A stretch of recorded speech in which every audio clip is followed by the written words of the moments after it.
I was living with my parents and my younger sister and her 2 young girls, and her husband had recently passed away. And at that time, my younger sister was battling brain cancer. And we were going through a very, very hard time, really hard time.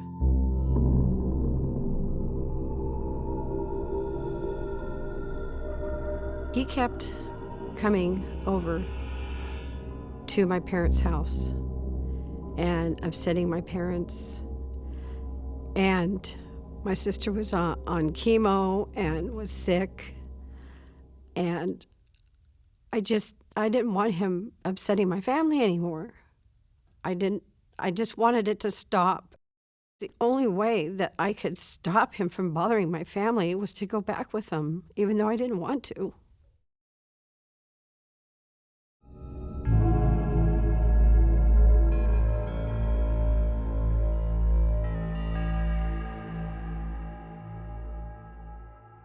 I waited in the car, and when he got back and was walking back towards me, I could tell that he was high on cocaine. So when he got in the car, I was upset about it. I pleaded with him and asked him, please, don't do this. And he just told me, just shut up. He just started the car, and we started going, and he would occasionally stop, get out, and go to the back of the car, open the trunk, and get some cocaine and snort some cocaine. And one of the times I got out and I walked to the back and I went and popped it out of his hand, which really infuriated him. So we got back in the car, and I knew that this was really going to be a bad situation. I just felt it in my heart.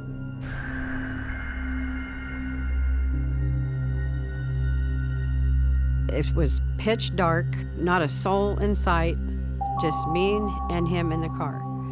He took the right in the fork of the road, just went down a little bit and pulled over. And I asked him, I says, what are you doing? And he didn't say anything. Before I knew it, he got something out of the glove box, which ended up being about a 2.5-inch razor blade. And when he said, I'm gonna effing kill you, he grabbed my hair, grabbed me by the back of the hair, pulled my head back, and slit my throat.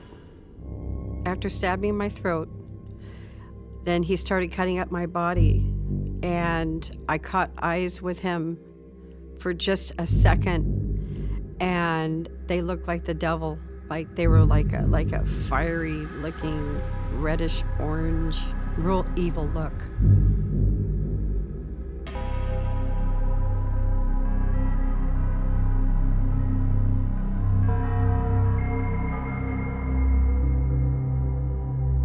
He got out and went to the back to do some more cocaine. When he got out, I took my white t-shirt and I put it up to my throat here because I could just feel the warm blood just pumping out.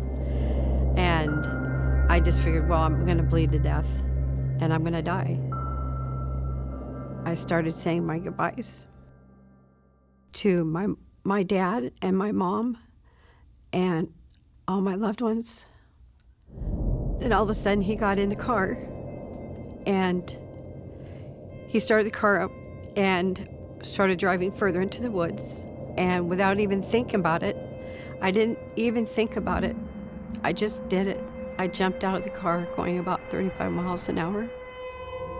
I skidded on my hands and my legs on the gravel along the side of the road. And I got up and I ran into the woods until I couldn't run anymore because the woods were so thick. I've got a lot of stab wounds in my hands and in my arms.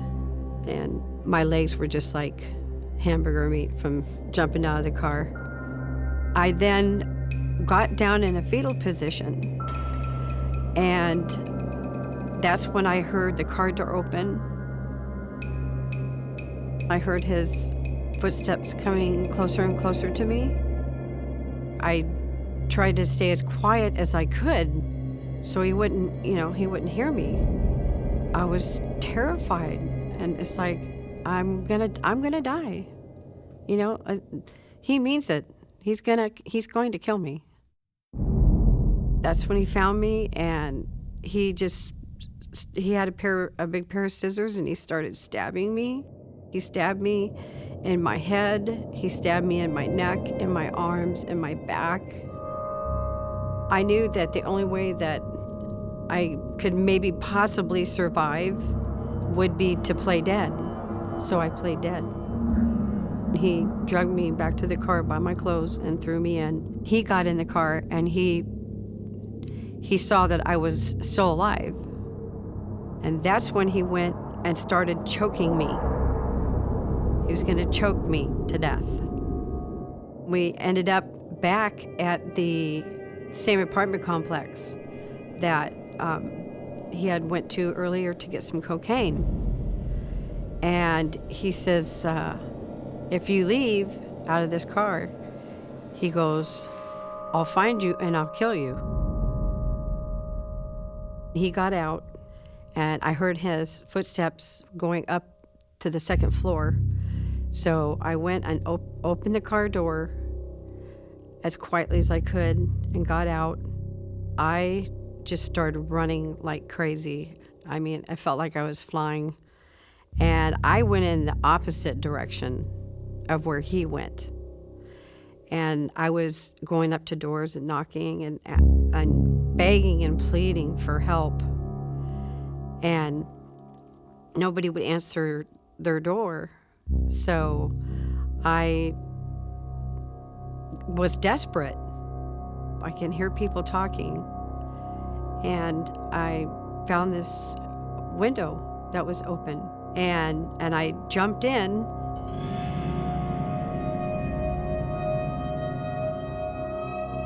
They were horrified by what they saw because I was just bloody from head to toe. And I scared them. And they didn't speak any English. So the guys got on each side of me, and they escorted me outside their sliding glass doors. That's when I'm like, oh my God, I'm back outside and vulnerable. And he's gonna find me. I went and hid underneath a stairwell, and all of a sudden that's when I saw a police car. And I went and I ran up to him, and I said, please don't let me die.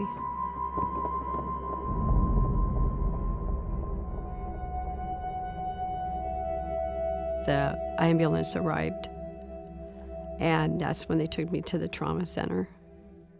The doctor lost count after counting 50 stab wounds to my head and my face and my neck and my arms. He had never seen anyone so cut up, like just looked like a cut up rag doll that was just bloody from head to toe, that was still alive.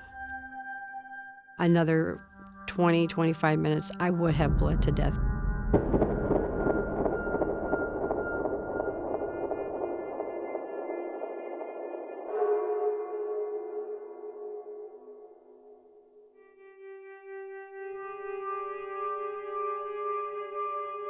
They said it because of his size and his weight and everything, that he could have killed me very easily. I guess they didn't hear me when I told them I got away. Had I not gotten away, it would have been a murder trial. God wasn't ready to take me yet. One of my purposes at the time was to be able to be there to spend time with my sister, Carlin, before she passed away. And also to help raise her 2 young girls. I survived because God still had a purpose for me here on this earth.